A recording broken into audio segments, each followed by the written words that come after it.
Yo, people, you telling me back again for another red talk off the back of what one hell of a game yesterday, blood. Saeed, what you telling me? Yes, bro. I'm blessed, man. Can't complain. You know what I mean? The sun's out. You know the one's there. It's looking good outside. Yeah, man. I'm all good, man. I can't complain, man. Obviously, you know what I mean? United not playing, but we're back on Monday. But yeah, Champions League was good, man. I feel like for me, Champions League is what's keeping me like sane. I can't lie, bro. Like Premier League football, it isn't great. It is the quality isn't great, but you know when you're just watching players like Yamal, Elise, you know, like you're watching players and you're like, you know what, man, there's hope in this world that, you know what I mean, we get to enjoy a bit of something because that would be cruel just to watch club football, you know what I mean, in the league. To watch it in the biggest stage of all, and then the World Cup this summer, yeah, man. We're blessed. We're blessed, man. But how are you, Yeah, they're man? You playing blessed? football. Them man play football the way football's supposed to be played, isn't it? And Word. that's the most important thing, bro. They're 100% keeping the game alive, bro. Them man and Ryan Cherky, blood. Yeah, Yeah, facts, bro. This is why we just gotta be, as much as like you get me, there's biases towards different clubs, but you know what, man? Like if they're keeping football alive, man, just protect them, bro. You know what I mean? Like, even if it might piss you off and that, you need these sort of players in world football, man. You know what I'm saying? Like Turkey's turned into a troll and that, man. You know what I mean? With the Ekatike shirt and that. But you know what? What he's doing on the football pitch, you just have to admire it, bro. It's not even part in hating, man. You just got to admire the fact that these are good footballers, man, and they're showing it, bro, week in, week out. Like, it's very, very good. And you know, there's always a period in football where you kind of look towards, you think, who are the players that are going to entertain us? You know, and these players there, like you said there, the ones you mentioned there, you know, Kvaratskhelia, Olise, Yamal, Cherky. You need these players, bro, and let them play the way they want to play. Don't force them to do something else, track back, this, that, the other.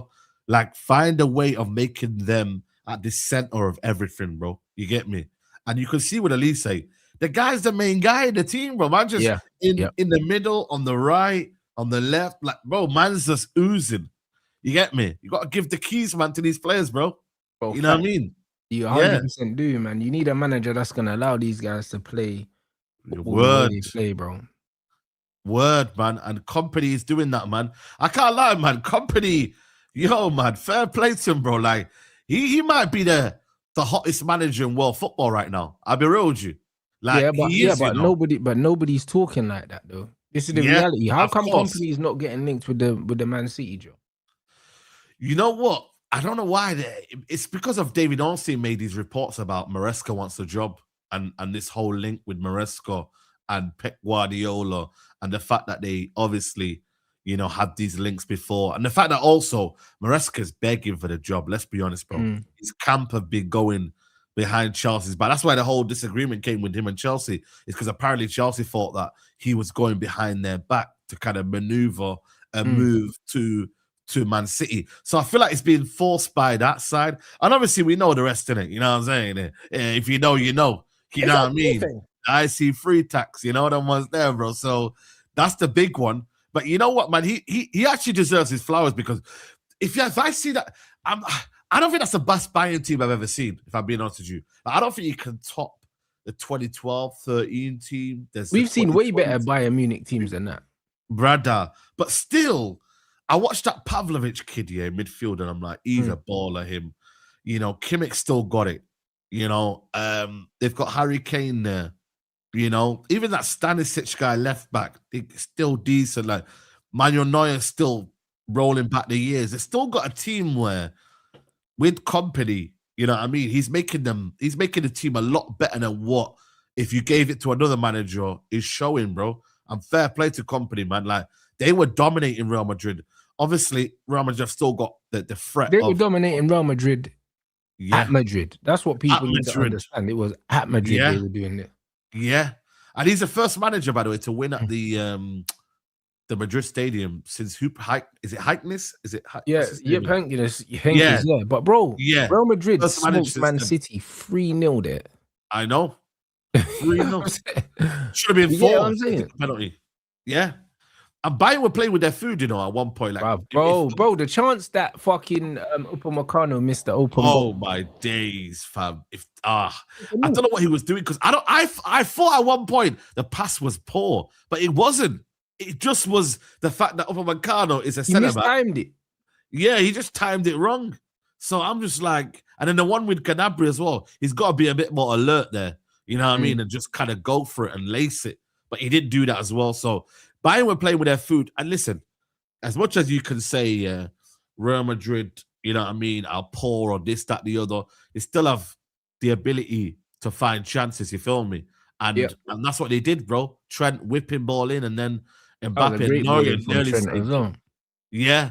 So but he was getting skinned though, blood, for the whole game. Him and bro Alvaro, blood. Man, when was saying, Man United fumbled, we shouldn't have let him go. But brother, that guy got ripped a new one, blood. And I know what he say, but bro. But you know what it is, though, man? I feel like that could be any left back in the world football. No, at least they could do that to any left back. But I'm saying, that the way he was getting cooked, it don't even have to be Elise to cook that blood. He can't defend. Yeah, it was. I'm not gonna lie to you. You got moved to. I'll be real with you. You can't defend, bro. Like it's one of them ones where he's a wing back in it, playing out as a fullback. Like he's not a defender, bro. He cannot defend, bro. Like his body shape here was so bad that Elise was taking a piss out of it. He was. It don't really help though as well though. If Vinny don't track back on that, you feel me? And that left side was. But it's a 1v1. You don't need Vinny's help. You know what I mean? Yeah, but then 1v1. But this is the problem, though. In nights like this, you need to double up on Elise. As crazy as it sounds, you need to. You know what I mean? But they used to do it to Ronaldo. They used to do it to Messi. Like you got to do it. You can't stop it. You won't ever stop it. But you've got to do more. You can't just allow Alvaro Carreras to basically like go 1v1 with Elise. Like for me personally, don't get me wrong, he got absolutely cut, but Elise is doing that to most wing fullbacks in the world right now. He's just playing with a different class right now. But then again, he was playing like that at Palace. He's just gone up a level. He's playing with better players, isn't it? Really, and he's with a top manager now in company.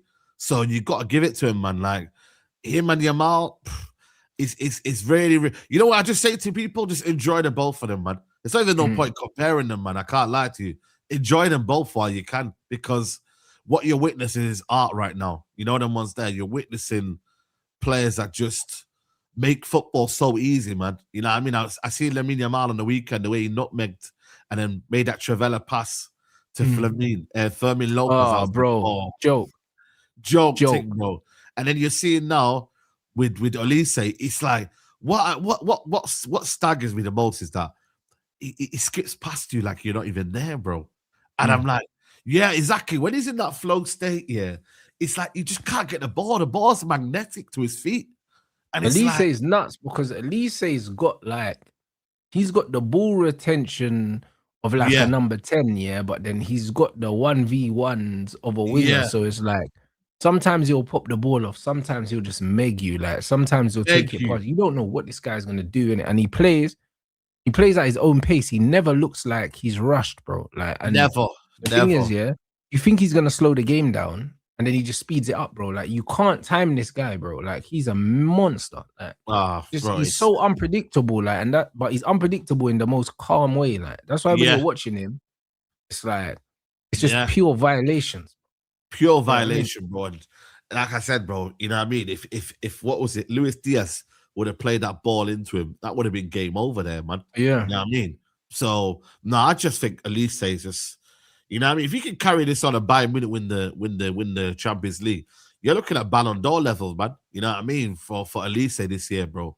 And obviously the World Cup's a World Cup in it, and maybe that might get a slight bias, but then France are our favourites probably for the World Cup as well. Do you know what I mean? So it's like, yo, man's gonna be eating in both of them, bro. You know what I mean? At least they can end up winning the league, the Champions League, and the World Cup in the same year. That's crazy, man. You know what's mad? The fact that Elise, I know he hasn't really played for France only just recently, but it's crazy though. Like he's only just in the team right now, establishing. Just shows you the depth that France have got, man. Like the fact that Turkey isn't going to be in the first team as well because they've got such an array of talent, bro. It's nasty, bro. You get me? And now the talent level that France have got is it's a joke, man. But Bayern Munich, man, I can't lie. I think for me, Chelsea fumbled the bag massively, man, because they were the ones that were in for him, bro. And I don't think he was ever going there, though. You think so?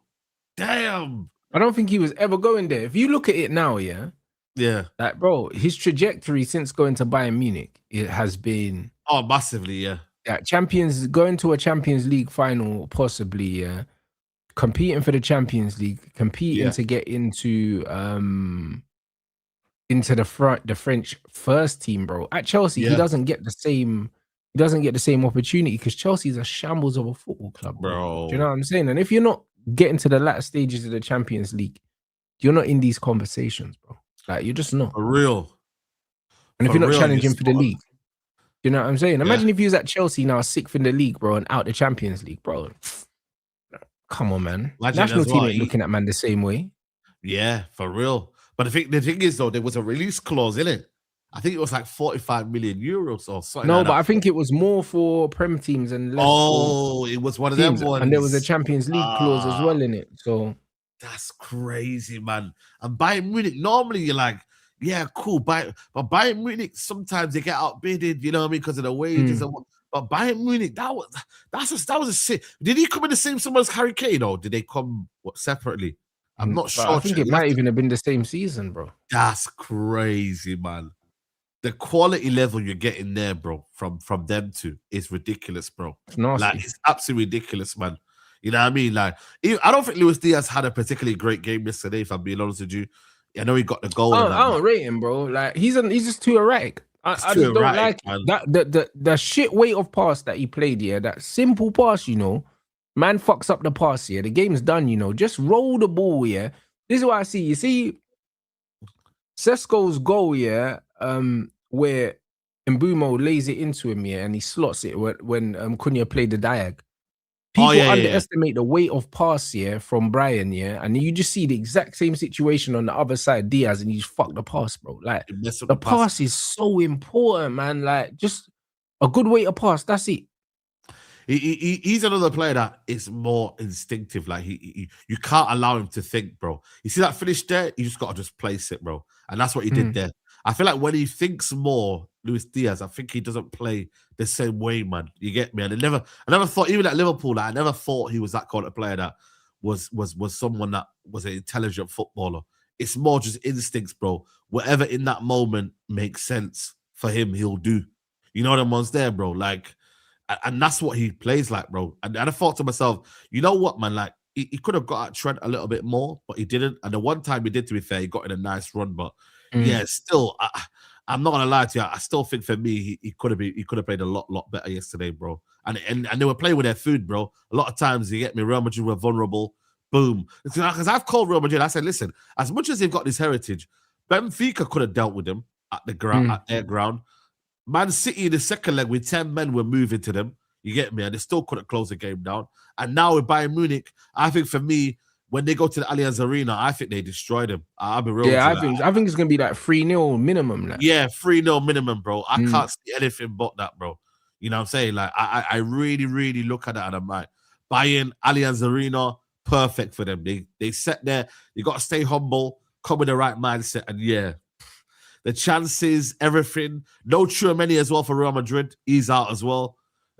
Second leg, so they really don't have a natural 6 in there. Yeah, and he was playing centre back.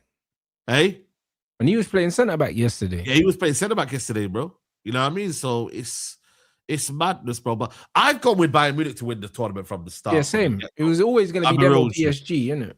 From the get-go, I've been like, you know what? For me, they're the favourites, and they're gonna have to do it the hardest way. It's Kompany's year, bro. And if Kompany goes there, and wins the Champions League pretty much straight away, he's winning the league, everything like that, bro. Man, have to put some respect on his name as one of the best coaches in the world. Yeah. I can't lie, man. It's one of them ones where obviously the whole dictator Mbappe thing is still going on right now. You know that was there, so it just depends on whether Real Madrid. He bagged yesterday, but he wasn't good at all. It wasn't good. It wasn't, bro. It wasn't involved in the game as much, bro. And this is meant to be him in his prime, bro. You get me? Doing something. There was only one move where I thought, yeah, cool. He ran on the outside, but that was more pace-wise. You get me? So they will have their moments in transition, Real Madrid. That's where I'd be like, you know what, cool. But I just think Bayern Munich, they're going to toy with them and they're going to destroy them, man. For me personally, anyway. So, yeah, man, nah, I can't lie to you, man. It was for me, that was the only game that I was watching. The Arsenal game was horrible. I heard it was bad, innit? Like I haven't even seen any highlights, bro. Like I'm not even bad, bro. David Wright kept him in. You get me? Like that was the only game that was worthy of watching last night, bro. Because the other game there was whack, bro. Absolutely whack. Sporting didn't really do anything. I mean, they had a couple of chances here and there, but it weren't relentless. David Wright kept him in it a little bit, but yeah, it weren't great. One ball over the top to Havertz, boom, goal, and then that was it. 1-0. I think for me that ties over now. I think I think Sporting had to win in Sporting. You get me? By at least a goal or two. You get me? And then I don't know, you know, because bro, even Arsenal, it doesn't matter if it's home or away. Like them man are vulnerable, innit? The one thing I'd say is that even if it was a draw, yeah, them man could have maybe got it to extra time and maybe nicked it on penalties. But because Arsenal have the cushion, yeah, like you can trust. I don't think Sporting have enough firepower, yeah, to overturn a deficit against Arsenal, bro. Do you know what I'm saying? No. I just can't see it, bro. But not only that, I just feel like the next goal, if Arsenal were to get a goal up early on, I think that's game over. Super done, yeah. You know what I mean? So I think that's what I'm saying. Like with the goal, if it was 0-0, you thinking, okay, cool, something down there. But yeah, it's looking like a dead formality over there, bro. I don't see anything happening. Yeah, but that Portuguese league hype, bro. You get me? Apparently they're unbeaten and whatnot. Yeah. Long. Bro, that league can't be taken seriously, and this is why, like, when there's players playing there, like, I'm not interested in their stats, bro. It don't mean nothing. That Luis Suarez is meant to be like 24 goals in 25 games. I'm like, broski. I watched him against England. He was again poor. He was in France, I think, or something like that. And then here today, I was like, not really. It just shows you, man. The highlight over there must be mad. For him to be getting, but that's why Gyökeres was eating like that. Eating food. You get me? Like that's crazy, bro. So that's what I always say with that league there, man. I want to stay because I'm sure we were linked with that Human guy. Was it Human or something like that? Yeah, bro? We were linked with him last time, man. I'm like, yeah, man, stay away, bro. I'm calm with that league, bro. I'm sorry, man. Like they've got to go somewhere else to prove something. You get me? Like they've got to go and do it somewhere else and then come to Man United, bro. I'm like, that Liga NOS tax is hefty, bro. I thought the Eredivisie was hefty. You know what I mean, bro? But that one's, bro, listen, bro. Like, I see Pepe go back there at like 39 and just mash work, blood. You know what I mean? Like, bro, 39. Yeah, that league there, like, yeah, get Thiago Silva's still playing at 41, apparently. Who is? You know what I mean? Thiago Silva, man, Brazilian legend. You see what I'm trying to, brother? Listen, I'm telling you, yeah, that league there, 41. That league there, bro, it might as well be the Mexican league, blood. I'll be honest. I'm telling you, man, it's crazy, man. Yeah, his name's Luis Suarez, man. It's mad. You know what I mean? But yeah, I genuinely them two leagues here. I want to stay well clear of them, bro. I'll be really honest with you, man. Eredivisie, that one there, stay well clear of it, and this one here as well, Liga NOS, man, because yeah, it's mad. Like, yeah, didn't do nothing, bro. And I was just like, what the hell, man? But it just shows you, innit, man? The quality difference, innit? You get me? 100%. You lot, make sure we get these lights up, people. You already know what time it is, bro. I see. You know what's mad, yeah? You see the Elise thing, yeah? Like it segues perfectly into the Anderson stuff I was talking to you lot about yesterday. I seen a few links for Adam Wharton today, and I seen some Iliman Ndiaye stuff. That man are saying that Iliman Ndiaye that basically that Man United want to offer him a contract or something. If the Iliman Ndiaye stuff is true, I'm over the moon about it. Yeah. The Anderson stuff, like for instance, look at Elise. Yeah, Elise been at Crystal Palace. I've been hyping up Elise from the moment I seen him play football because he's my type of baller. But the gas wasn't really there yet until he went to Bayern. That's when man started gassing him. He's been world class even when he was in the Prem. Like I could see, the attributes he had. He was always a world class player. He was just in a dead team, innit? Like when you look at Anderson, like what scares me about him is the fact that the hype has come out of nowhere. You know what I'm saying? That's what scares me because, like, I never knew of him at Newcastle because he wasn't playing in it. And then I saw him last season and I thought, yeah, he looks good in it. But the gas wasn't there. This season, they're talking about this player like he's Steven Gerrard, bro. And it's like, bro, how do you go from no gas to gas all the way to the moon, blood? Like, and he's 23. It's not like he's 18 or something. He's not Max Dowman. Like, do you know what I'm saying? Yeah. Like, they're hyping Max Dowman because he's a kid, yeah, and people are excited and that. My man's 23, like, and the gas has come out of nowhere. So it's one of them ones where I'm like, hold on, yeah. He didn't just get really good. So that means he was always good and you ignored him, yeah, or you're doing too much. You know what I'm saying? And I'm more inclined to think that they're doing too much because the man are talking about 100 mils and that. You know what, to be fair, apparently Man City are looking at 65 million. Yeah, but bro, Man City, man, I swear down, them man are definitely flipping bricks or something. Bro, City always get people for cheap, bro. It's like they're giving man stuff off the books, bro. They have to. Yeah, 100%. And you know what it is with them, man, because they've got the ability to kind of offload players for them in the future, or academy players. You feel me? Like McAtee, when they did that deal with McAtee, or they did that deal with, I don't know, another player. Like they'll do something, whereas Man United don't do that sort of things. You feel me? And this is the thing. You feel me right now? But when I look at Anderson, I did rate him at Newcastle. I thought to myself, yo, this guy's a good player here, man. Like, but bro, remember we was getting linked with Longstaff. He was behind Longstaff, bro, in the pecking order. He was. But I just think at the time though, they had a midfield three that was set here in Bruno Guimaraes, Joelinton, and Tonali. Obviously, Longstaff was in there as well. But he actually came down the pecking order because the three in the front were too good. And they weren't going to get broken, basically. And Elliot Anderson was always on the fringes, you get me, of the team. But obviously what happened then was PSR came involved and they had to flip the money. It was him and Minte they sold. Minte obviously has gone to Brighton. Whether people think he's good or not, it's up to you. But 35 million at the time, yeah, was a steal for Forest when they looked at it and thought, you know what, this guy's a good player here. He's gone up a level because he's more dependable.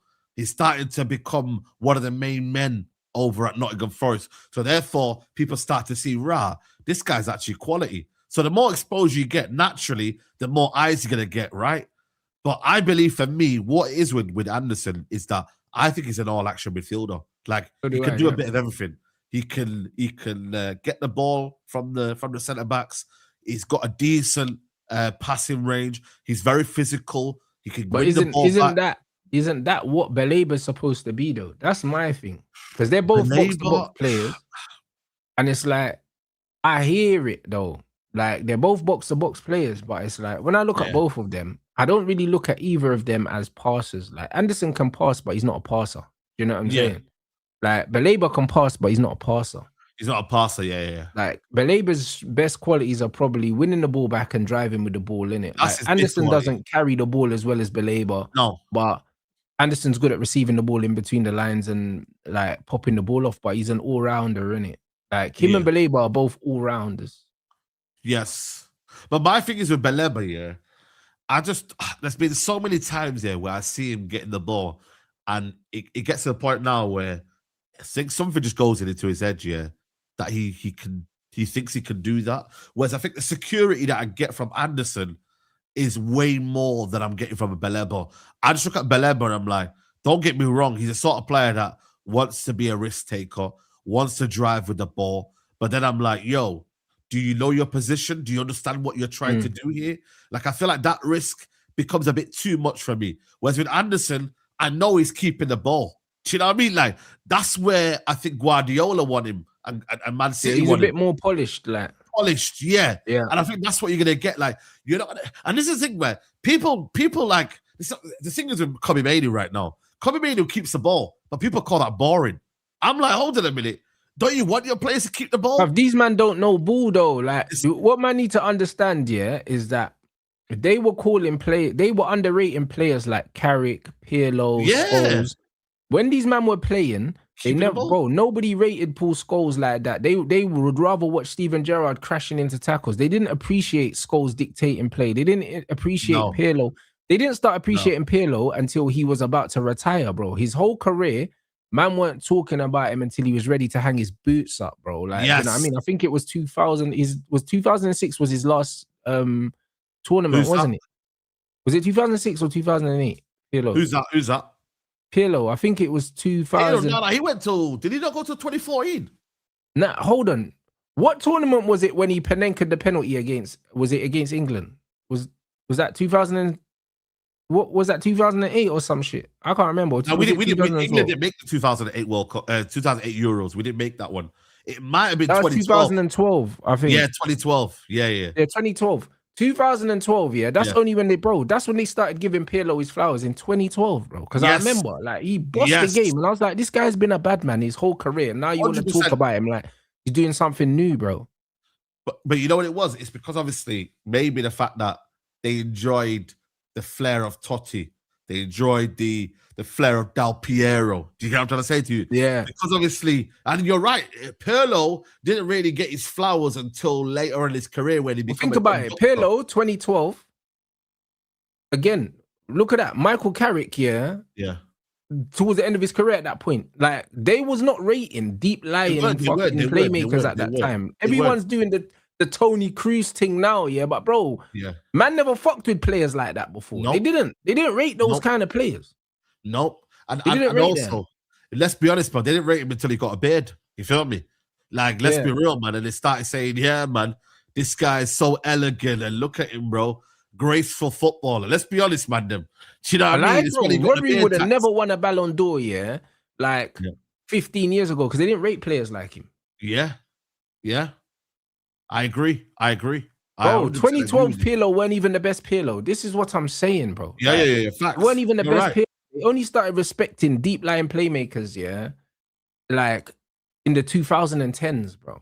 This is what I'm trying to tell people. So the fact that man are gassing Rodri now, they was not rating ballers like Rodri before. Them man thought, that Matic was dead. All these men were dead. They didn't rate these ballers, bro. They did not rate them. And now everyone's trying to do the register thing and gas it up, bro. It's like, no, you was not rating these players. These man thought Carrick was washed, bro. Carrick was a world-class player. Man thought he was shit because they wasn't rating what he was doing. Oh, he don't tackle. He's not pinging 60-yard balls. He's not scoring long shots like Gerrard. Man ain't got no English Pirlo. We used to call him I called him the English Pirlo. You know what I mean? In that regard. Bro, but that's how he played. Yeah, he was playing like that, bro. And that's what I'm saying. England, I think that's one of someone's regret. Someone said a regret, like, I don't know if it was Rio or someone, where they said that, like, Michael Carrick, if he'd played for England, maybe England would have won a lot of stuff because of the balance he would have gave England, like, literally. Bro, they were too busy trying to play a 4-4-2 and shoehorn Gerrard and Lampard into the same midfield. That's why Scholes never got into it either. They had no holding midfielder. Scholes retired at 2004, didn't he? England at the age of like 30. And then Carrick retired as well because they just disrespect players like disrespected. Yeah. 100%. They disrespected them, bro. And this is what I'm trying to say, like, the balance in it. Balance has to be all right, you feel me? And it comes across obviously right now with England. Now the big test for England is they've got a lot of midfielders that are decent, to good. But England have the same problem right now because Adam Wharton is the only profile, They won't play him though. Then they won't play him. Because what they'll do is they're trying to turn Kobe, into a deep line playmaker, or they'll try and turn Anderson into one instead of just playing one. Yeah, 100%. That's what they do. He's spot on. Imagine Spain had this level of talent. Are you crazy? That's what the difference is right now. You feel me? With Spain's talent, you know what I mean? They just played him in the right system, in the right formation, and they play the players that actually complement each other. You know what I mean? Rather than say, you know what, let's do this and let's do that, bro. They've got a balance within their team, bro. You get me? So that's where it comes down to. Going back to the Baleba situation, I think for me, you need a Baleba, but I think an upgrade on that would be a Tonali. So I would go and get Tonali and Anderson, personally, for me. That would be my two. You know what's weird? I think Tonali and Anderson they're too similar, though. The thing is with Tonali, I think Tonali is better going forward. I would rather want Tonali to be this expressive midfielder that gets forward, box to box, wins the ball high up the pitch. Is almost this dog where you have an Anderson who's probably sitting, you got a Bruno, but then you got that tenacious midfielder that could do that up and down. You know what I mean? That's decent technically on the ball. Isn't the greatest pass on the ball, but does the fundamentals, you feel me? So I No, but would I think, bro, want I think him Tonali on the to. ball is mad underrated He because is. He is. Don't again, get me wrong, because but I wouldn't say it's his Tonali's not doing speciality. little pirouettes and stuff. Yeah, like Yeah, man think that he's not technical because man's not like he's not dropping shoulder and doing skills. But Tonali's good on the ball, bro. I wouldn't want him sitting though. This is what I'm trying to say. You'd rather No, have but that's Anderson why if sitting. I could choose, I would get Wharton and Tonali. That's the two I would get. I'd get Adam Wharton sitting in the 6, and I'll get Tonali running, doing the Casemiro thing, bro. I'm telling you. I think Because, bro, Adam Wharton's a dog, bro. People think just because man's got low socks and he don't sprint, yeah, that Adam Wharton's not on stuff. I've seen him 2-foot bare people. No, I agree. Yeah, in terms of like being like this, Like, he's tough tenacious, tackler. bro. Adam The only Wharton's not thing no is, dickhead, bro. Like, you're not gonna walk past Adam Wharton, you know, like he'll stick it on you, bro. no, I agree. I just think for me, in terms of what I want with Adam Wharton, I wouldn't want him being the lone 6 to kind of almost in terms of holding that responsibility for being that person. Because if you've got Bruno and then Tonali, you know what I mean, you need someone that's gonna want to sit, and that's where I'm like a bit. Yeah, but hesitant Tonali to can do the I think Tonali's the closest thing to Casemiro profile wise out of all of them. I think he's the closest. So I think it's Bruno G. You know what I mean? Because of the fact that Bruno G always also crashes the box as well. Also is a threat in terms I think of Bruno G's more defensive than Casemiro, though. You say that, but then I've seen Bruno G arriving late in the box. I've seen Bruno G getting on the ball and moving with it. You know what I mean? And I'm like, whoa, is this actually Bruno G? No, here? Bruno G gets forward, You but know? Cass is way better going forward. Like Casemiro strikes the ball better than Bruno G. Yes. You know what I'm saying? And he attacks like headers and stuff. Like Cass is more forward thinking than Bruno G. Bruno G to me, yeah, is tenacious, but he's more of a guy that will just kind of pass sideways, tick it over, and that. Yeah. Tonali's a bit more like he'll attack the box more, like, you know what I mean? The thing is for me, listen, I just want the first one to be correct. So if you're gonna get a Adam Wharton, I would rather him alongside maybe a Bruno G. If you're gonna get an Adam Wharton, I would rather him be next to someone who's a bit more kind of deep in that deeper role to be like, you know what, I'm gonna have the awareness now to sit, because I would rather give the keys to Adam Wharton to create, to get the ball. I hear that. You get what I'm trying to say? Adam Wharton, you know, he doesn't like, bro. He's not really that box to box guy. Adam Wharton is like, he likes to play the game at his own pace. Like, he will get forward, but yeah, I don't want to rely on him getting forward, blood. You know what I mean? I want someone that wants to get forward. He's not one of them. Adam Wharton's not one of them midfielders that will break his neck to get in the box. He don't care like that, bro. Like, no. He's like a Carrick, bro. He'll sit back, he'll jog, and he'll wait for something to spill to the edge of the box, but he's not gonna tear forward in it. That's why I need someone more forward thinking with him. I think him and Bruno G is too defensive. But I think it's too if you've got Bruno ahead of him, yeah, and then you've got the wingers, because we've mentioned it a lot of times. Like, I feel like for me, like if you've got a two that can sit here, Bruno Fernandes, Sesko Cunha, and Bumo Ahmad, I think that's enough. You know what I mean? You've got at least 4 players there attacking. That you can have the 2 holding. Then that's what I'm saying to you. If you got a Wharton there with a Bruno G, Wharton can be almost that half and half, that hybrid of, you know what, I can defend, but I can also attack as well. So you don't want to go too gun ho for me right now, and also you want to see what Carrick wants to. Carrick wants to control games, and he's almost like a someone that was brought up in that way. So I got the feeling that he's got that mindset. You know what? I've kept Casemiro and Mainu. And what have Casemiro and Mainu done for large parts of their reign is that they've kept the ball. They've not been loose with the ball. And that's one thing you've got to remember with Carrick, that, you know, he's a guy that wants control. So maybe this summer you might see that with our recruitment. Not that I'm saying that Carrick's going to have any involvement. I don't know. We'll find out. But you would assume, that one thing that he's telling the board to do is get a bit of control. I do like that Mateus Fernandes. If you told me he's technical as hell, bro. He's very techy still. If you told me Wharton and Mateus Fernandes, I think that would be a very nice combo right there. Fernandes got to be the third choice though. I still want two big midfielders and then Fernandes to replace Ugarte, bro. You know what I'm saying? Get Ugarte out, get Fernandes in, and then Do you know what I mean? Get me Wharton and someone else, bro. Like, I'm set on Adam Wharton because I think that Adam Wharton, out of all the players, he's the one that changes the midfield. Like, in my opinion, he changes the whole dynamic of the team in the sense that I agree. People even say, yeah, like when Leacher's not playing, yeah, the way we move the ball forward's not the same. Like, he will do what Leacher does, but from further forward. Do you see what I'm saying? And if you've got Leacher and him in the team, both progressing the ball as well, then you've got real, like, good possession and good dominance. And I just think that United lack players that can keep the ball and dominate possession, bro. This is our biggest issue because we play the best football in the league when we're ready. Like, we play some really good football. Like, we do keep the ball well, but the problem is when you've got players like Dalot, the Harry Maguires and that, if you really want to play this kind of football, you have to have players, that are so comfortable when being pressed to still play like that. This is why PSG, play such good football, because even if you press them, they're still playing the same way. You can't make them go long. You can't make them, bro. Can't, man. Whereas with us, if you press Dalot, he'll pass it back to the keeper. I know. You know what I mean? If you press Harry Maguire, he'll go back to the goalkeeper. Like, that is the reason why we can't sustain pressure, because if you actually stick it on these guys, they're not comfortable enough on the ball to still go. Same with Bayern. Like, you press Bayern, like, bro. Nope, still playing. Man United, you press us enough, back to the goalkeeper. That's it. Back to the goalkeeper, That's it. Yeah, that's why it's so imperative, maybe, to go and get some fullbacks in, man, this summer, man, just to kind of allow and leave it. Because you know what it is, though? I don't always want to go through my midfield as well. I want to try and see if I can go out wide to the fullbacks.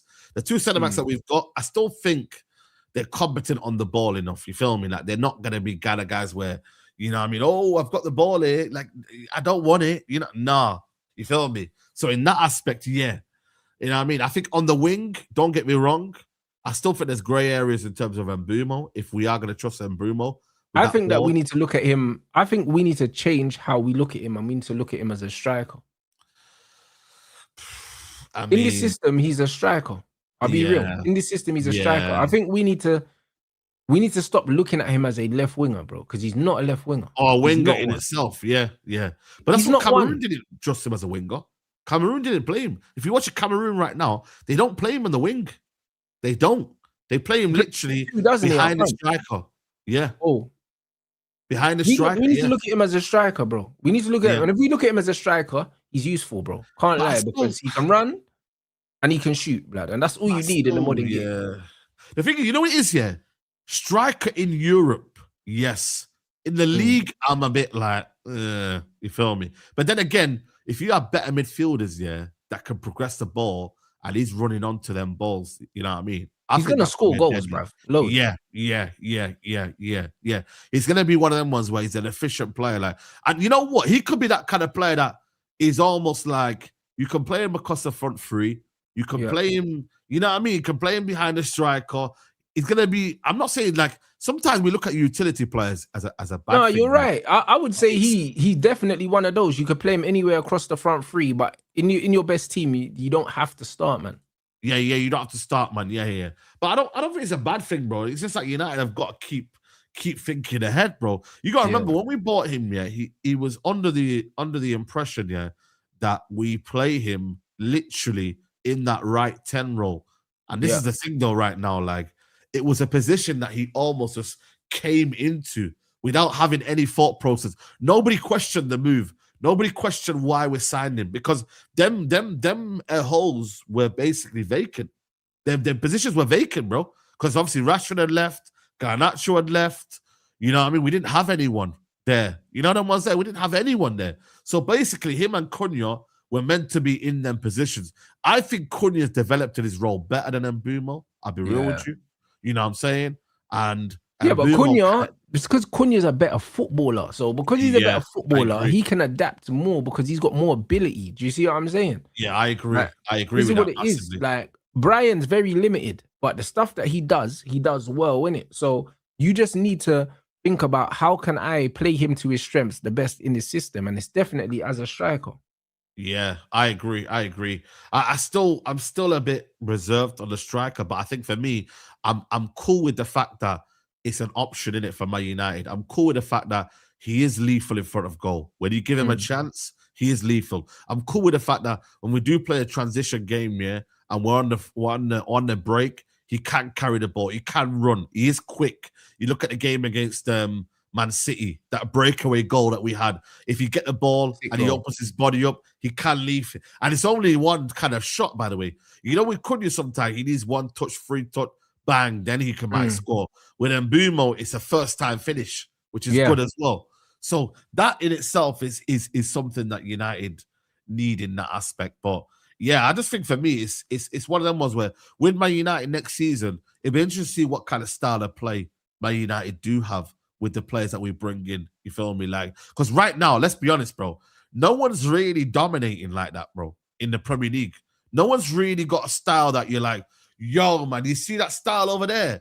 Yeah, I like like no that. one's showing any real like signs of being a problem long term. Not really. No, Like that's why I think next nobody. season, if we recruit well, we're well and truly in this. We're in this title race from the beginning, bro. Like Brother, 100%. brother. I genuinely believe that we're at that level. Like our squad's at that level.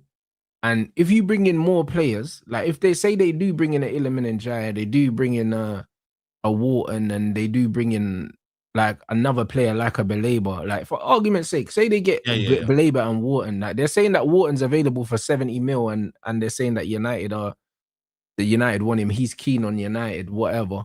If we end up There getting might a be a bidding war for Wharton, though. I can't lie. There might be a bidding war. no, I think But it's only us and Liverpool that want him. yeah. To be fair, I've seen Chelsea linked as Chelsea well. have been he's Chelsea been a are long-term target for them. bro. But They won't them even man get. anything that's They're alive, not though. even getting Champions League, Chelsea, bro. Them man need to sit down, innit? Them man, I don't know what they're doing, innit? So, like, Bro, it's one of them ones where when I look at it, if you go and you get me two of Wharton, Tonali, Anderson, and Belabor, if you get me two of those, and you get me Illiman and Jai, yeah, then we're ready to compete for the league next season. Like we're ready to that's compete. what I want to do, though, man. I don't think people realize like my aim is to go and challenge for that league, man. Them. I know people will be saying, yeah, cool, one step at a time, but I look at it right now. You're saying that there's no long-term dominance from any team. Guardiola might be leaving very, very soon. Chelsea don't seem to be serious in terms of their recruitment. You know what I mean? Liverpool, even if they get a new manager now, it's going to take time for that to bed in. You know what I mean? And they need a lot as well, man. Their team is washed. Looking at Salah leaving. You're looking at Van Dijk, maybe 1 year left on his whatever. You know what I mean? In terms of his career. Konate is leaving. They need new fullbacks. They need new midfielders. So they've got problems as well. And the emergence of the other rest of them, like the Brightons, the Evertons, they're not really a concern right now. You know them ones there. So 100%, bro. Like even the daylight that we've managed to put between ourselves and Liverpool and Chelsea is just shown, that like once United are playing, like there's a certain level that we're actually at. Do you know what I'm saying? And we just need to be able to produce that level consistently. That's all. I agree. I fully agree with you, bro. Because we've shown it in one-off games. We can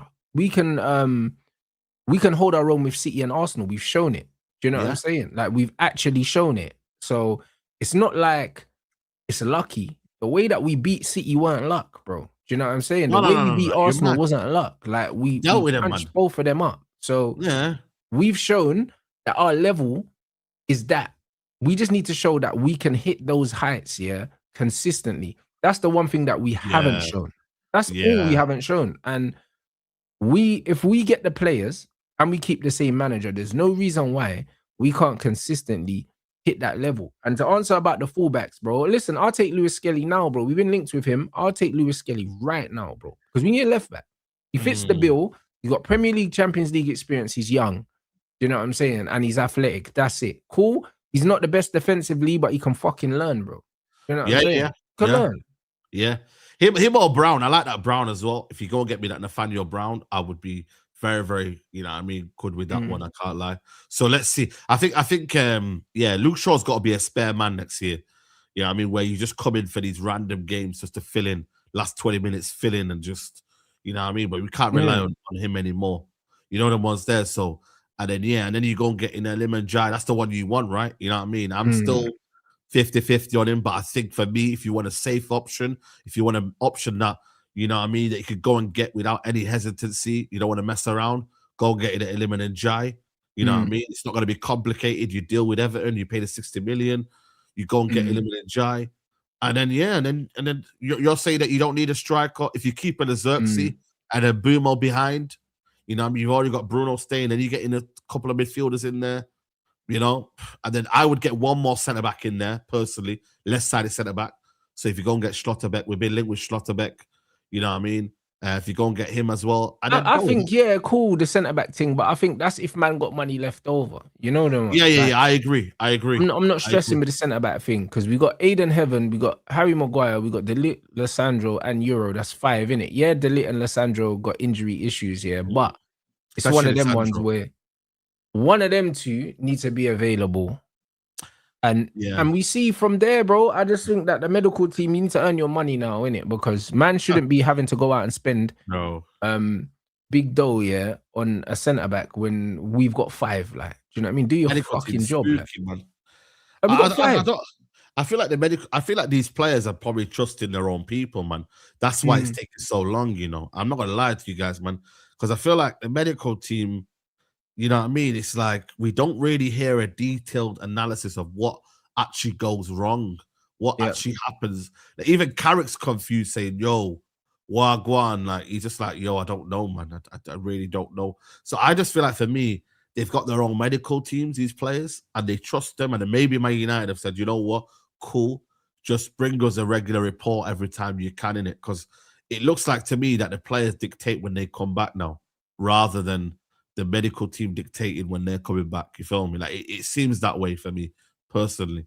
So maybe that is a bit of a concern in that regards. But then again, but to be fair, Ineos have been the medical team was one of the first things that they started investing in. Yeah. To be fair, Wilcox, them man were fucking off loads of people. So yeah, the physio. How much was that? There was a psychologist getting some mad money. You know? They brought in some psychologists, but they also fucked off a couple guys. Do you know what I'm saying? Because I remember we got some dude from Arsenal, and then I think we got rid of him. You know them ones. Yeah, but that guy, that was, I don't know why United ever even thought of bringing that guy, bro.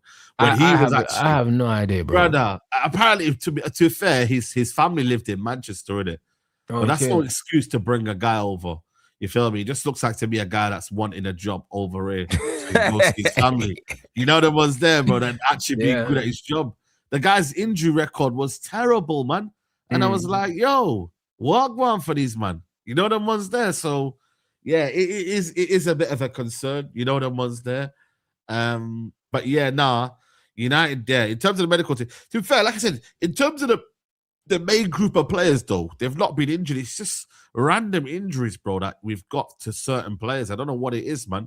Yeah, I mean, obviously they have to do their own kind of recovery as well, innit? So a lot of it does depend on the players and their recovery and whatnot, and what they do to get back to that. You feel me? And who do they pay? And you know, are they doing extra sessions off the field? You know what I mean? That also you got to do yourself, innit? You can't rely on Man United medical team to do everything for you. You feel me? So that might be a situation there. But on the whole, United's injuries haven't been concerning this season. No, they haven't, bro. It's just been unfortunate that it's been 2 of the centre backs, bro. Because when you look at everyone, like when you look at availability, apart from Dorgu's one, which was recent, do you know what I'm saying, bro? We've had pretty much a clean bill of health. Even Xerxes' injury, it was just unlucky the timing of it because he was fit and then he got injured just before Carrick came in. That's all it was.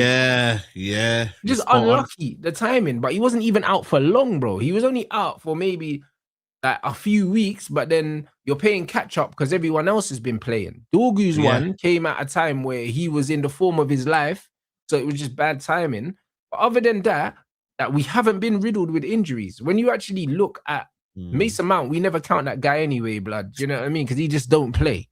So he doesn't even. The guy was doing some media work. What was he doing on Man United's channel the other day? He's an idiot, bro. I don't even know, bro. Luke Shaw played nearly every game, blood. I think he was one of the only players that started every single game for us, like up until a certain point. Luke Shaw has been available every week, bro. He has, which is very rare.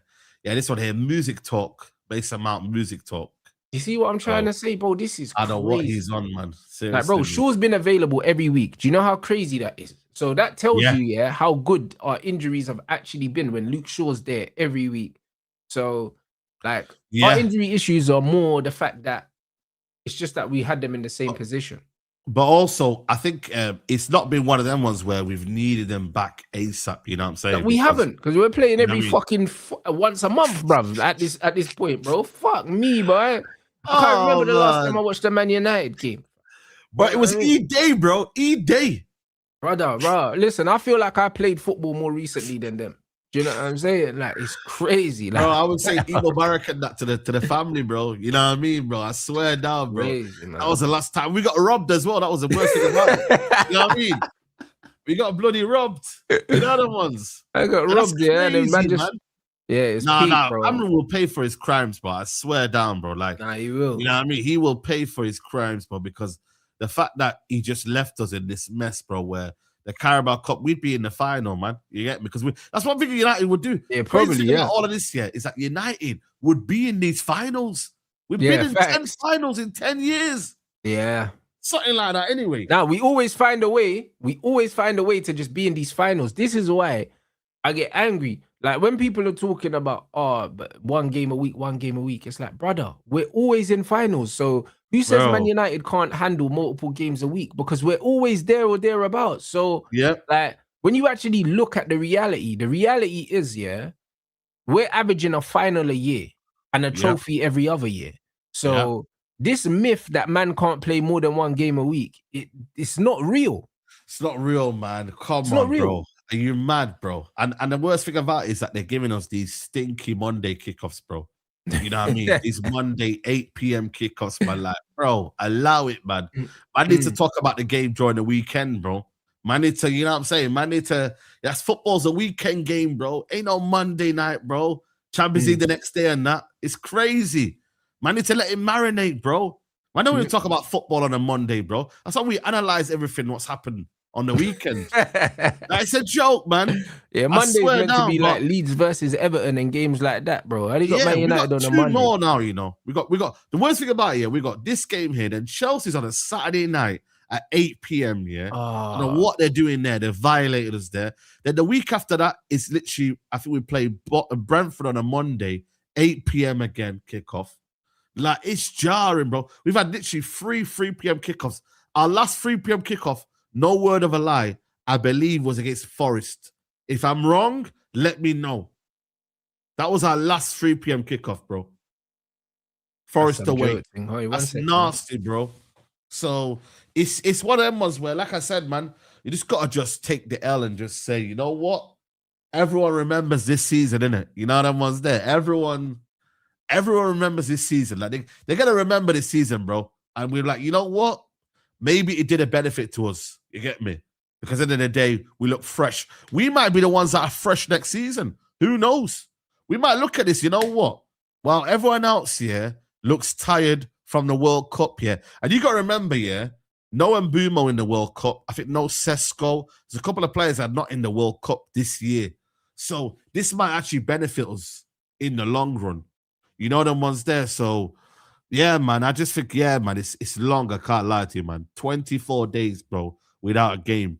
And I think these players were told, like, oh, do you prefer playing one game a week or do you prefer 3-3? And them I said 3, bro. Because in the day, it's all about rhythm, man. You could talk about tiredness and all of that, but in the day, football's all about rhythm, man. You need rhythm in football. You need to be playing, mashing up football, you know what I mean? Mashing up work, enjoying it, man. That's what it's about, man. This one game a week is nonsense, bro. Players need to play. That's it. No footballer wakes up and thinks, yeah, cool, I'm happy to play one game a week. Maybe Luke Shaw. But other than that, that's about it. Nobody. You get me? Man, are going to NBA in that mode, mid-season. I'm like, yo, what's COVID watching NBA, yo? I'm like, yo, big up to Kobe. I was like, yo, is he actually gone to New York to watch? Yeah, you went New York, bro. Man went to watch the Knicks, bro. I'm like, yo, broski, what's going on here, man? I'm seeing Le Mans and that playing golf and that. I'm like, yeah, man, this is long, man. I'm like, yo, but we only need 3 wins, you know, bro. 3 wins to get Champions League football now. Oh, that's all we need. Yeah. Apparently, it's three more wins, and then that's it. Yeah, we got that wrapped anyway. 3 wins out of 7. I'll be real, we're gonna smoke Leeds, bro.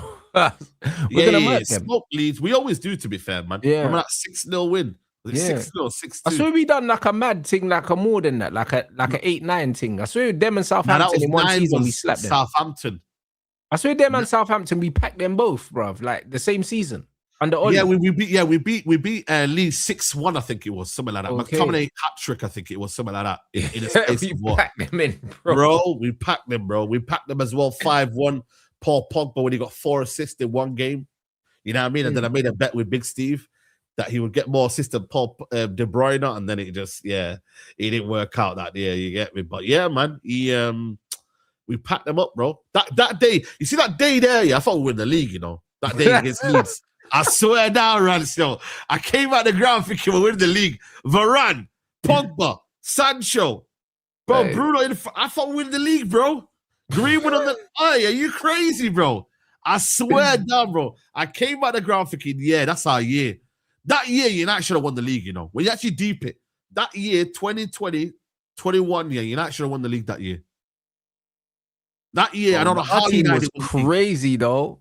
You know what I mean? And then Rangnick came in, and then I felt sorry for Rangnick, man. No, but CR7 ruined the chemistry, blood. I'm telling you, if he never came in, we had something, you know. We actually had something. Like, we were actually starting to really do something, and then he came in and it just messed up everything, blood. It just, you know what it was? Players were just petrified not to pass in the ball, innit? That's what it came down to. Man. You get me? Like, the players wanted to pass the ball, and you know what I'm saying? And then it just, he got his goals, but at the expense of what? The team, the chemistry was just all over the place, bro. You get me? Like, it was all over the place, the chemistry. You get me? So it was one of them ones, man. You get me in terms of that. But yeah, no, real talk, man. Like, United, I think I was just saying there to the chat, like, this season, you might see the benefits of it next season. The fact that these players might be fresh. So then, you know what? 100%. You know what I mean? You see, you're saying the same thing with Chelsea. Remember Chelsea, played last season, they had a long season, and then they went into the Club World Cup and got all the way to the final. They've played bare games, bro. And this season as well, you're seeing that the fact that they played bare games last season, and then in pre-season, then didn't have a proper pre-season because of that. And bro, that definitely is playing a part right now as well, bro. 100%. They played bare games, bro. Yeah. Yeah, you're even looking at Cole Palmer and that. Not saying that man had a 1 week pre-season, bro, and then they're back at it, bro. Back at it, man. I think PSG as well, you know, like they've played about mad games, bro. But you see with them man there, bro, their league helps them out, innit? As I feel like they're not playing this week. They're trying to get the other game postponed, but I think they're not doing that. So with them man, and also let's be honest, bro, PSG, them man could pay. Them man could play for 60 minutes and they've won their league. You know what I'm saying? Yeah, they don't, bro. Them man don't even need to run the way they play football. They just pop teams off the park, bro. They'll have a race, one time a season or something like that. This season, to be fair, Lons are on their heels, but even then, they'll find a way to kind of maneuver them. You know them ones there, bro. So it's one of them ones where, like I said, there's a lot of players that are not playing in the World Cup in it.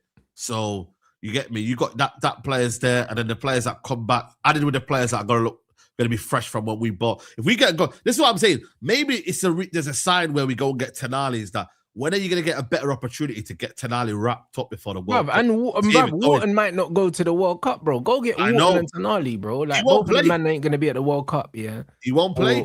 Wharton, Baleba ain't going either, bro. Listen, if you can get me all 3 of those, bro, safe. You know them way there. Get me them 3, bro. There you go, bro. So even if they go to the World Cup, they're not playing, bro. Like mainly, as much as we want him to play, I don't think he's gonna play. You get me? Like I don't even know if he's gonna go, to be honest with you. But I'm not gonna lie to you, bro. Like I think Kobe goes and doesn't play.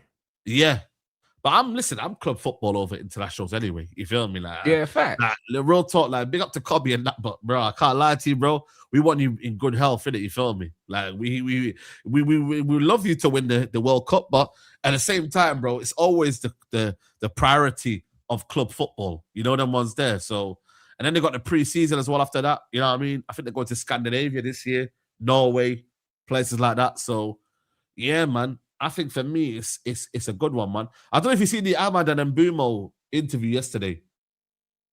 There was just a little interview. They were talking about Carrick and that and whatnot, and whether they should get the job. And they were basically saying big it up to him, but it's not their decision, isn't it, to make. But they were like, you know what, man? Yeah, man, keep him. You know what I'm saying?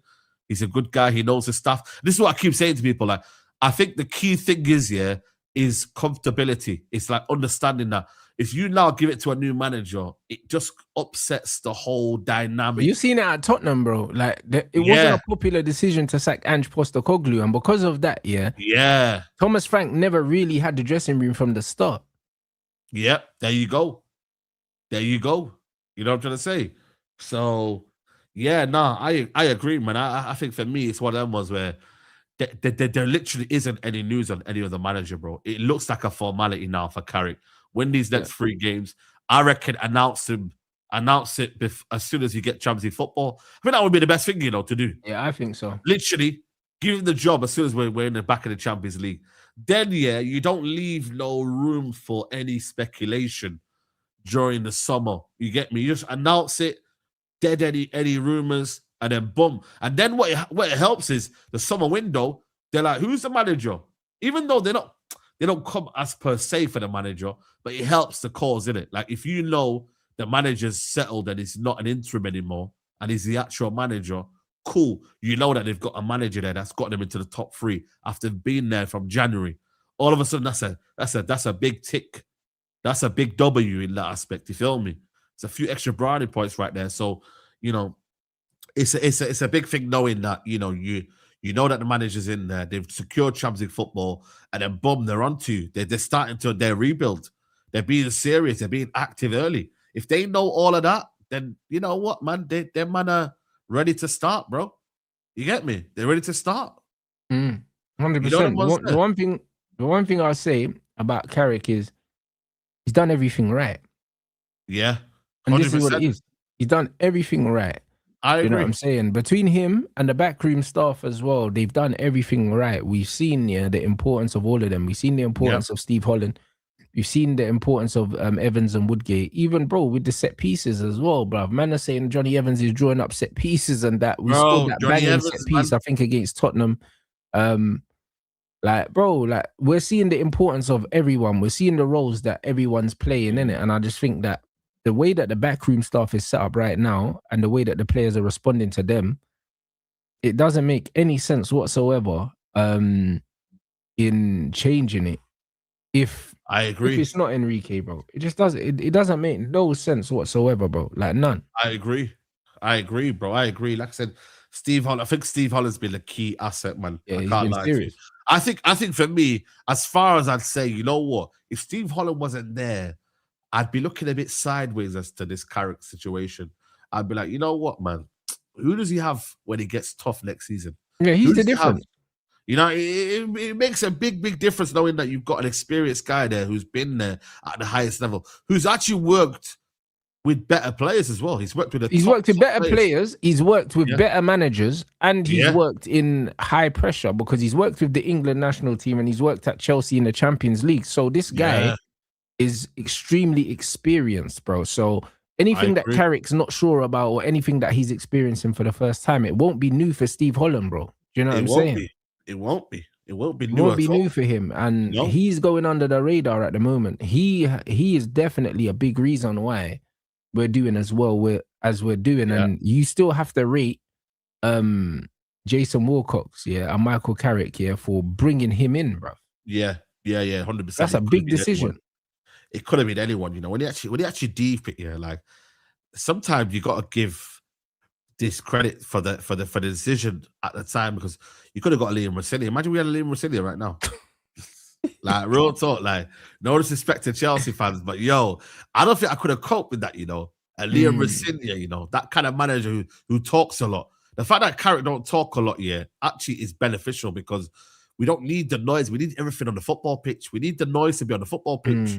We don't want to be hearing about, like, what's your philosophy and what's your style of play. And bro, sometimes like actions speak louder than words. Like what you see on the football pitch should be the biggest embodiment of your work and your whatever you're trying to say, man. Like, you don't hear all this exaggerating nonsense from Carrick, and I like that, because at the end of the day, even if he isn't the guy that's meant to be, he hasn't fooled me with a story.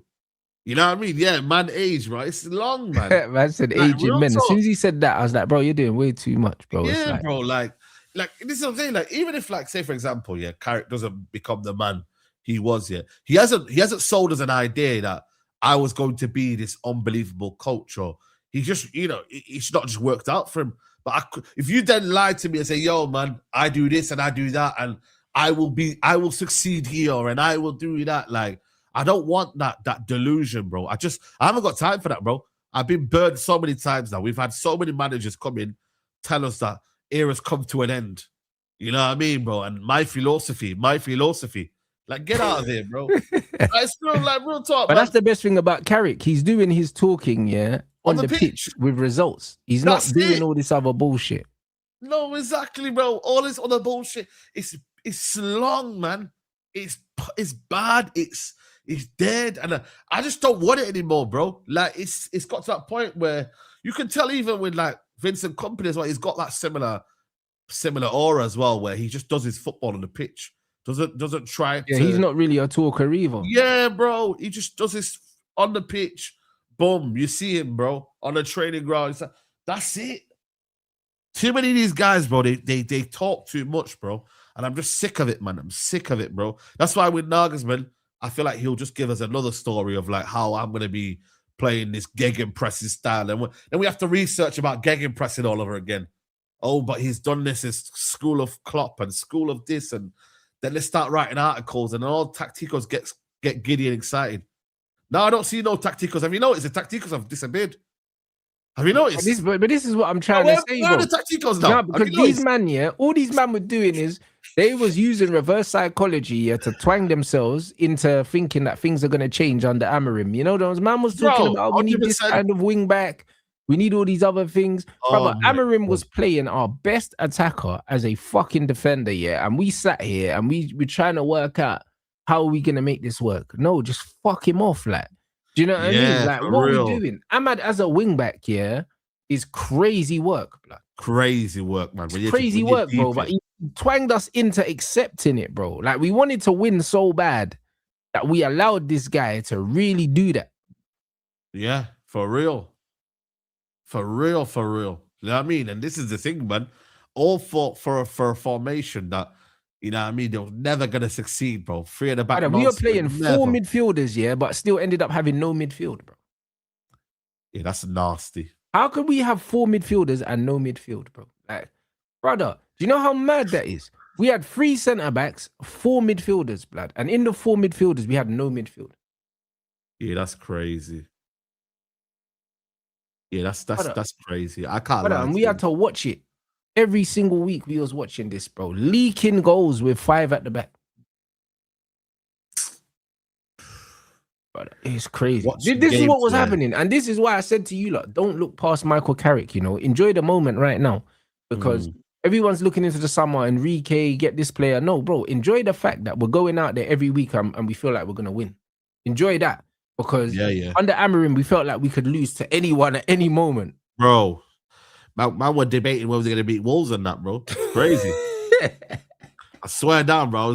I was going to the games thinking, yo, can Wolves win? Can Wolves beat us? Can Wolves do something? Because after Grimsby, bro, anything was possible, man.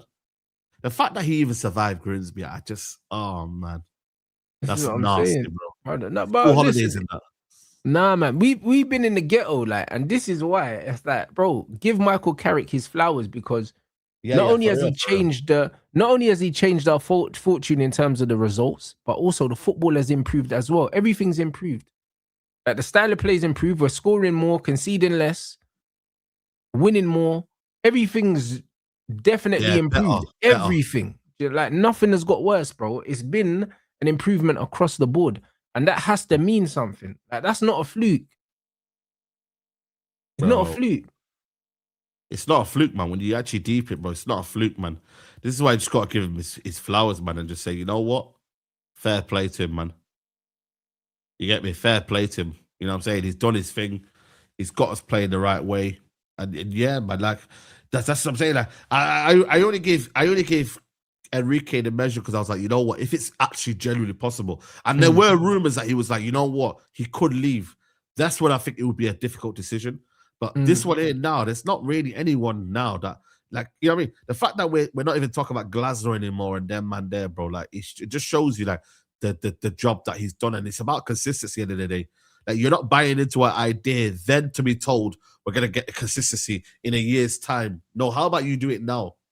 How about you do it now, bro? This idea that we have to wait a year for your football to get into fruition, bro. It's long, man. But the funny thing is, all the organization and stuff like that we were thinking about we would get with Glasner, we're getting it with Carrick. And so now Carrick, he don't look like an upgrade on Carrick anymore. You know what I'm saying? Yeah. Because all the stuff we expected him to do, Carrick's doing.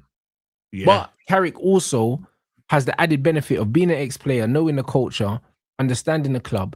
So this is what puts him ahead of all these guys, because he's actually comfortable at the club, bro. He played here for too long. You know what I'm saying? So for real. This is what it is. So nah, man, he's proper, man. Like Michael Carrick's the real deal, innit? It's one of them ones where just get him Champions League, then give him the reinforcements in the squad, and then just watch him cook, bro. Because I feel like next season gonna be a good season. That's the aim, man. That's the aim. It's positive. It's heading in direction. And for once here, we're actually heading to a season with a bit of positivity. You feel me? Like, there's no one kind of really like anxious about the future. There's no one anxious about like even because, bro, these last couple of years we've not even won this season to start. We've been like, you know what? Can't even be asked about this season. Like next season, I think we've never seen a more positive start feeling towards the start of a season. You get me? In a long this time. This will be the most positive start to the season post Ferguson, because the David Moyes season, people were still rattled from Fergie leaving. Yeah. We've never really started the season feeling like, yo, like we can actually go for the league. Like it's not been that, because the rebuild after the Moyes thing was mad, and then we had to rebuild again and then rebuild again. Long. So this will be the first time we're going into a season, with Champions League football and confident, that man can actually go and make a mark, innit? So you know what I mean? It's been a long time coming, man. Yeah, it has been, man. It's been a long time coming, man. And just boy, just 3 more wins, innit? 3 more wins, and then we're there. That's it, bro. And after this Leeds game, it'll be 2 more, blood. You know what I mean? Just roll these lot over. Chelsea, we're almost there. Yeah, that's it. It'll be beautiful to beat Chelsea, and then knowing that Liverpool or someone else lost to them, it might not even be needing them amount of games. You know what I'm saying? Still got Liverpool in the bank as well to beat at Old Trafford. You know what I'm saying? So, boy, it's perfectly set. How many home games have we got left? We got Leeds, Brentford. We've got now we beat Aston Villa. Liverpool, that's 3, and then we got one more. I think it might be Forest, you know. Yeah, well, we got 4 home games. So we just win our 4 home games. Four. Yeah, I think it's Forest as well. And we got Brighton away, Chelsea away, and Sunderland away. Yeah, so we just need to win our home game. Yeah, and a lot of them guys are on the beaches. Some of them are already safe, and them teams are already safe. So you know what I mean. So Brentford might be the toughest game. Do you know what I mean? Because they're actually fighting for something. They're actually fighting for Champions League spots. You know, for that 5th spot. Damn. Yeah. Fair. Yeah, 5th, because we've now got guaranteed 5th now. You know? All right, that's wavy. All right, well then, guys, we're in a good position, man. So, you know what I mean? We'll just wait and see, man. All right, run up the likes. Heading over to Man Them Talk. You already know what time it is, people. Let them know we got coming up, say. Yeah, man. Come and join us, people, man. We're gonna start looking at the squad, seeing who needs to go, who needs to stay. And we're gonna carry on the midfield talk and whatnot, and see whether, you know, maybe academy player might be joining the squad, which academy players ready to step up as well. So yeah, man, come and join in, people, man. Saeed, this brother said, is there anything about the City charges or something like that? No, that's why I don't really get involved in all that, man. I genuinely, have you ever seen me make one video about the City charges? Never. Because I'm just like, when it comes to the day, then I'm going to get my cigar out and we're going to have a stream, you feel me? And we're going to get the shades on. Until then, bro, I can't lie to you, man. I don't really get involved with the City charges, man, because I don't think it's ever going to even happen. Yeah, they're just going to keep burying the paperwork, blood. They'll find a way. Yeah, bro. You see what I'm trying to say? So I just feel like, for me personally, I've not really got involved in all of that. You know what I'm saying? Yep. So, yeah, man, we'll see, man. One day, innit? One day, bro. One day we'll find out. Nah, facts. So, yo, big up everyone inside. Listen, make sure you drop a Rants raid and man them talk, and we'll see you over there.